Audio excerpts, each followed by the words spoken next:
L'usine chimique d'Arkema à Pierre-Bénite est bien connue pour ses productions de solvants et de fluor. Le site héberge maintenant également des nichoirs pour oiseaux. Une quinzaine ont été installés par l'association Naturama, spécialisée dans l'éducation à l'environnement. Au printemps, plusieurs espèces de mésanges, des moineaux et des rouges-queues pourront donc nidifier ici. Certains seront bagués pour mieux connaître leurs habitudes. En écologie, on étudie beaucoup les milieux naturels, beaucoup les milieux préservés.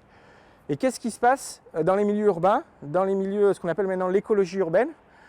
C'est aussi un lieu de biodiversité. Donc, qu'est-ce qui se passe? Il faut comprendre comment ça marche. Parce que la biodiversité, ce n'est pas que les grands espaces naturels, c'est la biodiversité de tous les jours, des gens qui bossent, qui vont au travail. Ils ont autour d'eux des organismes. Un peu plus loin, l'association a déjà installé en plein cœur de l'usine ces ruches qui hébergent près de 400 000 abeilles. De quoi fournir près de 80 kilos de miel chaque année.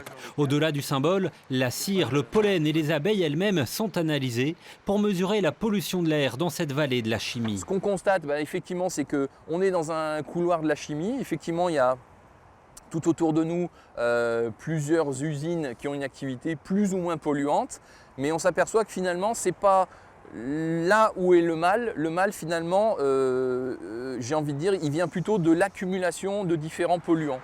De l'autre côté de l'autoroute A7, au bord du Rhône, une petite zone humide a été aménagée, idéale pour l'environnement et certaines espèces comme les libellules. Donc là, on a volontairement fait une zone humide avec une très faible profondeur, avec beaucoup de plages, beaucoup de berges, des pentes douces, ce qui favorise effectivement la ponte des libellules et qui permet à plusieurs espèces de venir coloniser. Donc l'année dernière, on a fait un inventaire, on a compté déjà 12 espèces présentes sur site.